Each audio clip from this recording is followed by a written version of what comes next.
Indigenous Peoples and the United Nations Guiding Principles on Business and Human Rights.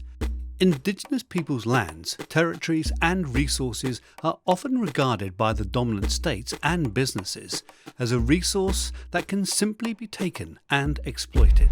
Traditional Sami lands, they are considered state property. As Indigenous peoples defend their rights, they are criminalised, marginalised and abused. To address these and other human rights abuses and violations, in June 2011, the United Nations adopted the Guiding Principles on Business and Human Rights. This is the UNGP. Business can create jobs, growth and infrastructure, but can also engage in corruption, pollution and human rights violations. So it is important to implement the guiding principles to ensure businesses respect human rights. The UNGP is a framework applicable to states and businesses. It clarifies their duties and responsibilities in relation to human rights when doing business. These apply to all states and to all business enterprises, both small and large, local and international. The UNGP consists of 3 pillars: protect, respect, remedy.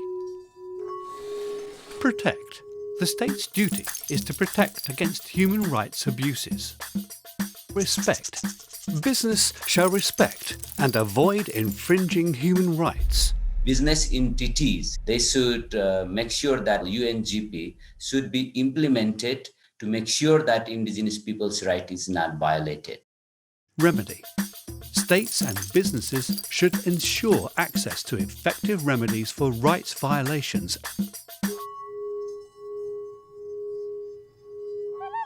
Supporting the UNGP. The UNGP is overseen by the UN Working Group on Business and Human Rights.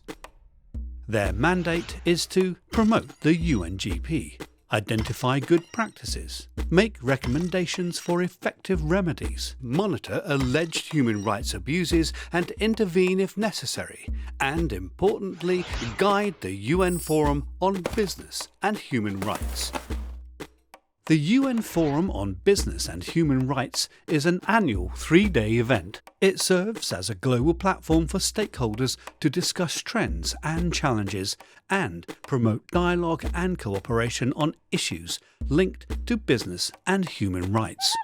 The participation of Indigenous peoples within the forum enables them to advocate for the inclusion of the collective rights enshrined in the UN Declaration of the Rights of Indigenous Peoples, UNGP. И могу сказать, что форум, который проводится ежегодно, форум глобальный бизнес и права человека, на нем голос коренных народов очень-очень громко. Я очень надеюсь, что рабочая группа также продолжит работать по коренным народам, по защите их прав. The forum enables them to raise awareness on the human rights abuses and violations committed against them, to advance and develop a common position and recommendations, engage directly with members of the working group, network and strengthen solidarity with NGOs and other allies. Engage with financial institutions, businesses and states and other relevant actors. It is fundamental that Indigenous peoples engage at the different levels: international, regional and national. Implementing the UNGP, National Action Plans, NAP. These should be developed through a multi-stakeholder platform including Indigenous peoples. An NAP should include commitments by the states on how business will be regulated and how the 3 pillars will be implemented. A decade of UNGP implementation. After 10 years of the UNGP, challenges still remain as the rights of Indigenous peoples continue to be ignored and violated by states and businesses. For example, on the Norwegian side, there is the Fosen wind power plant, which is, I believe, the biggest wind power park in Europe. And that is built on traditional Sami territories and without consent. There are some good experience, but there are some not so good experiences on these mines. We want people here have a job, but they don't actually do that. And there's also a lot of environmental issues. The NAPs in many countries miss the opportunity to address wide-scale violation of human rights, as well as developing policies to implement the standards enshrined in UNGP. This includes free, prior and informed consent, FPIC, and the recognition of customary justice systems as part of the remedy pillar. Nuestros territorios y bosques son vida, no son mercancía. Los pueblos indígenas hemos insistido que nuestros territorios no están a la venta. Las empresas deben cumplir con su debida diligencia y respetar nuestro derecho al consentimiento libre, previo e informado. Asimismo, deben cumplir con los estándares internacionales de derechos humanos en todas sus actividades, incluida su cadena de producción. However, progress has been made that benefits Indigenous peoples, including voluntary due diligence by businesses, an increase of NAPs with the participation of Indigenous peoples, raised awareness and attention to human rights abuses. There are examples proving that collaboration can work. In Australia, a participation agreement was created between Argyle Diamonds and the Miriwong, Gija, Malning and Woolnar peoples on whose lands an Argyle mine sits. In the Arctic, the Sami people successfully campaigned to have Stora Enso, a multinational paper company, change its wood procurement practices. Companies often want to maintain some kind of image of being respectful towards human rights, towards Indigenous people's rights, environmental standards, and so on. Nowadays, that social media can be used very effectively to mobilize a lot of attention. Regional and national progress has been seen in Latin American countries with the development of FPIC protocols and judiciary decisions related to human rights abuses by businesses. But it remains a very dangerous environment for human rights defenders.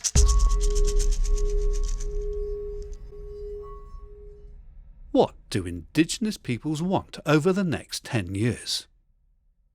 What we envision in the next decade of UNGP implementation, a change in the behavior of companies and governments in engaging with Indigenous peoples based on the respect for our rights, our dignity, and our roles as stewards of nature.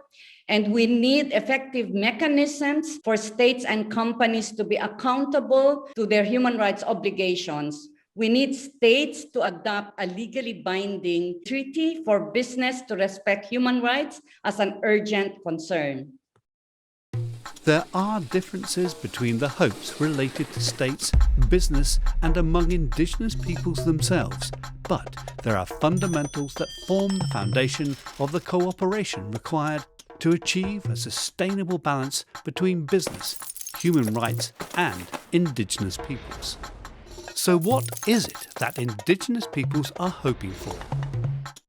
Integration of the UNGP in the UNGP implementation, including the proper application of FPIC. Recognise, respect and support community-driven FPIC protocols and guidelines when engaging with Indigenous peoples. Establish effective mechanisms for Indigenous peoples' access to remedy at project, national, regional and global levels, as well as the integration of Indigenous customary justice systems. Conduct outreach for awareness raising on the rights of Indigenous peoples and the UNGP. Establish effective mechanisms for the full and effective participation of Indigenous peoples at all levels, especially of women and youth. Было бы очень важно, чтобы мы, старшее поколение, конечно же, уделяли больше внимания развитию и образованию молодежи, чтобы наша молодежь могла права своих народов на том же уровне, на котором делается и в рамках ООН, и в рамках. Our greatest hope is for a just, equitable, and sustainable world with respect for diversity and the dignity of all its people.